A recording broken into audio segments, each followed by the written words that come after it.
conversar agora com o senador José Medeiros. Senador, boa noite, seja bem-vindo. Boa noite, Igor. Fica à vontade. Prazer imenso receber o senador aqui no Passando a Limpo. Senador, como é que está o ambiente em Brasília com o novo presidente interino Michel Temer, às vésperas aí da votação? Como é que está este sentimento, este clima em Brasília? Então, eu sinto um clima de expectativa e uma expectativa boa. Aquele sentimento de que agora vai, que tem algo bom para acontecer no ar. Eu sinto essa, e principalmente a expectativa no plano da economia. A gente sente que as pessoas estavam para baixo, não sabia, a economia não parava de derreter, não parava de descer, nunca chegava ao fundo do poço. E agora já se tem, a gente sente que tem um novo sentimento e alguma coisa boa sendo esperada. Expectativa de votos pró-impeachment, na casa de 60, 61? Como Exatamente, a gente está contando com isso lá, em torno de 61 votos. Agora, o pós, como é que o Congresso, o senador, está pensando, e o senhor está lá representando o estado de Mato Grosso, no pós-impeachment, caso aconteça, e o presidente Michel Temer, que está em exercício, está interino, seja o presidente de fato até o final do mandato. Pensa-se numa agenda positiva para o Brasil? Se conversa isso, inclusive, com os senadores que eram situação, que hoje são oposição? Exatamente. Nós temos um desafio muito grande que eu até tenho comparado esse momento que o Temer vai viver ao momento que o governador Pedro Táxi começou a viver desde o dia que assumiu o mandato. Porque, tal qual o governador aqui, o Temer está recebendo uma herança maldita em termos de economia, em termos de todos os cenários.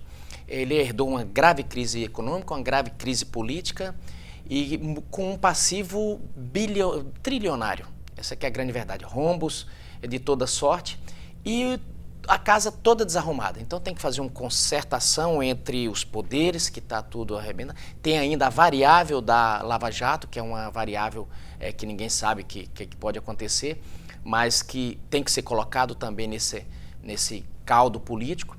Então ele tem um desafio muito grande. E óbvio que nós que agora estamos na base, eu tenho a honra de ser vice-líder do governo, isso é importante para o nosso estado, nós estamos com esse desafio de poder traçar, dar estabilidade e tentar fazer essa agenda positiva, aprovando medidas, alguns remédios até amargos, mas que são necessários. Se fala muito em Brasília com relação a que alguns políticos, alguns parlamentares estariam pensando em colocar freios na Operação Lava Jato. Como é que isso está sendo tratado hoje dentro do Congresso? Olha, nós vimos pelas gravações que saíram de alguns parlamentares se posicionando, notadamente Jorge Viana, algumas do Romero Jucá, outras do próprio presidente, emitindo opiniões e até natural que emitam opiniões, até porque foram citados, tem alguns até já com abertura de processo, de pedido de inquérito abertos, mas o que tem de verdade mesmo é o seguinte: a Lava Jato ela é um trem que saiu da primeira estação e só vai parar na última estação, com várias estações pelo meio, já estamos parece que na 32ª, não é? Eu trabalhei durante 21 anos na segurança pública, sei o quanto isso, eu não me preocupo nem um pouquinho, porque não tem a mínima chance de um governo, do Poder Executivo interferir no Judiciário ou ali na polícia. E eu digo por que não tem, Igor. Hoje o governo, ele com os protocolos e com tudo que tem, ele não consegue tirar uma multa de trânsito. Isso sem deixar rastro. Uhum. E ninguém vai se arriscar isso. Não tem como, não é como antigamente que um senador, um governador, um presidente chegava para um juiz e falou: olha, muda essa decisão aí. Ninguém tem essa moral de chegar no muro e fazer isso. Então a Lava Jato está preservada. Tem intentos, vamos fazer essa lei ou aqui, acolá. Pô, a sociedade não aceita. Mesmo dentro do Congresso não passa nada hoje que venha aviltar os trabalhos, que venha obstacularizar o trabalho da justiça. Então, óbvio que tem a preocupação, as pessoas falam: olha, está acontecendo alguma coisa. Pode até ter vontade, mas não vai acontecer. A Lava Jato está aí e o New York Times até disse que o Brasil já ganhou a medalha de ouro da corrupção. Eu falei, eles esqueceram de dizer que nós temos que ganhar a medalha de ouro também da depuração, porque dentre os BRICS aí que nós temos, o Brasil está entre um dos países que mais tem corrupção? Tem, mas é o único que tem uma lava-jato e é o único que está julgando uma presidente e tirando ela por crime de responsabilidade. Sem dúvida nenhuma. Agora, com esse clima todo lá, dá para conduzir as atividades daquilo que o senhor planejou para o seu mandato? Como é que o senhor está desenvolvendo o papel de parlamentar, os seus projetos? Qual o senhor destaca de relevância? Olha, hoje mesmo está entrando em vigor um projeto do qual me orgulho muito, porque nesse tempo todo que trabalhei nas rodovias, eu assisti muitas vidas se perderem por colisão frontal. Aliás, o acidente mais letal que tem é a colisão frontal. E a colisão frontal geralmente se dá, por incrível que pareça, por falta de visibilidade. E a minha preocupação era sempre poder... Eu cheguei a mandar sugestões ao Congresso Nacional para que pudesse implantar no Brasil aquela lei do farol aceso durante o dia, né? Eu cheguei no Senado, propus isso, a consultoria do Senado me avisou, já tem um projeto na Câmara nesse sentido. Aí fiz, coloquei minha assessoria, ela começou a trabalhar, fez com o projeto andar, chegou no Senado, solicitei a relatoria, aprovamos, foi sancionado e hoje está entrando em vigor a lei. Aparentemente simples, alguns até falam, olha, isso é uma bobeira, mas isso vai salvar muitas vidas, disso eu não tenho dúvida. Então, me orgulho desse, por exemplo. Tenho feito alguns projetos, por exemplo, na área da nossa economia principal, que é a questão das dívidas dos pequenos. Nós temos muitos pequenos agricultores endividados, tenho trabalhado muito pela regularização fundiária e também a desoneração da cadeia do algodão, isso é importante. Também uma parte na questão do trabalhador rural, porque, Igor, às vezes as pessoas ficam, olha, está querendo flexibilizar a CLT e está querendo acabar com os direitos dos trabalhadores. Não é.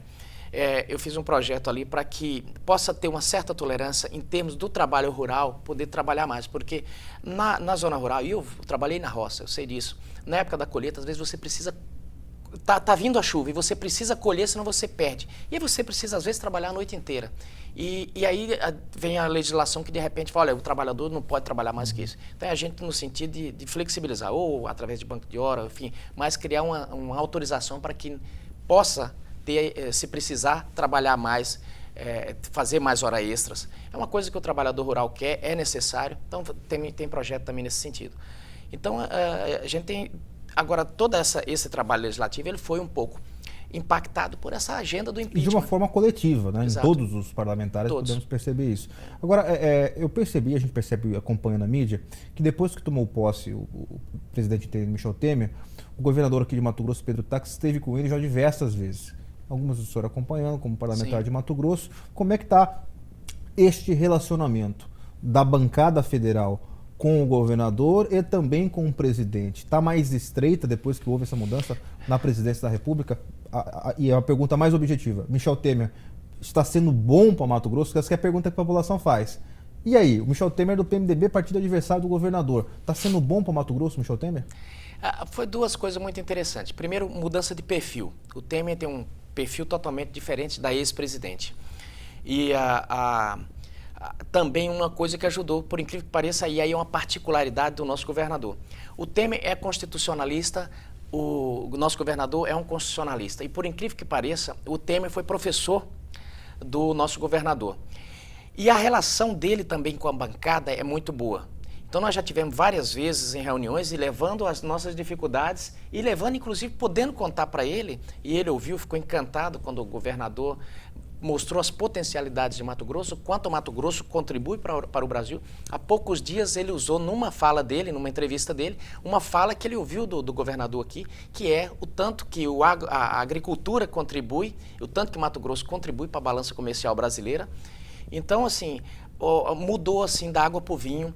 Eu não tenho dúvida que isso vai trazer frutos para o nosso estado. Aliás, já trouxe. Recentemente, o governador Pedro Táxi, numa das reuniões com Michel Temer, que a gente, nessa discussão toda de RGA, toda a bancada, e eu principalmente me esforcei muito no sentido, as pessoas, eu sou servidor público, e muitos me cobravam, você tem que fazer uma declaração estarrecedora, vamos dizer, contra o governador. Eu falei, não é essa a maneira de eu ajudar o servidor. A maneira de eu ajudar o servidor e ajudar Mato Grosso é eu tentar trazer recursos para pagar, porque não existe bom pagador sem ter dinheiro. E aí, lógico, a gente fez diversas reuniões e numa dessas reuniões o governador procurou. Primeiro, ele puxou à frente a discussão das dívidas dos estados para poder fazer aquela negociação Em segundo lugar, também mostrou a particularidade que Mato Grosso tinha uma diferença em relação aos outros estados. Por quê? Mato Grosso tinha um legado da Copa. Exato. Ou melhor, uma herança maldita da Copa.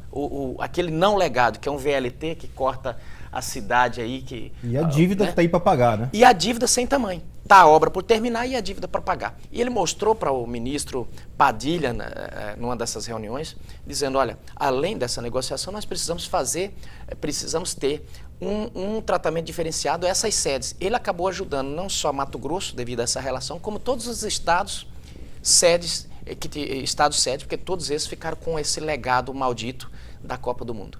Senador, questão política. Vira e mexe, os sites apresentam seu nome como um possível candidato a prefeito na cidade de Rondonópolis. Passa isso para sua cabeça? O senhor foi convidado? Está organizando isso ou não existe essa possibilidade? Então, fui realmente convidado. Há já bastante tempo que está sendo ventilado isso. É um orgulho para qualquer pessoa ser prefeito da sua cidade. Eu que vim do Nordeste com 3 anos de idade, a Rondonópolis me acolheu, Mato Grosso me acolheu. Seria uma honra muito grande, mas tudo tem seu momento. A própria Bíblia diz que tudo tem seu tempo debaixo do céu, né? E nesse momento, eu creio não ser o momento. Nós temos um pré-candidato já do partido, que é uma candidatura competitiva à Prefeitura de Rondonópolis, e nesse momento não sou candidato. Tá certo, senador. Obrigado pela sua participação aqui no Passando a Limpo e sucesso no seu mandato lá em Brasília. Eu que agradeço, Igor, pela participação, porque a gente fica ali em Brasília e não tem oportunidade, às vezes, de contar o que está fazendo, e às vezes as pessoas estão aqui, o que esse sujeito está fazendo? Porque Brasília é tão longe, fica distante, e você dando essa oportunidade, a gente pode aqui trazer. Muito obrigado. Tá certo. Nós que agradecemos. Obrigado, senador. Nós vamos rapidamente ao intervalo comercial. Voltaremos em instantes.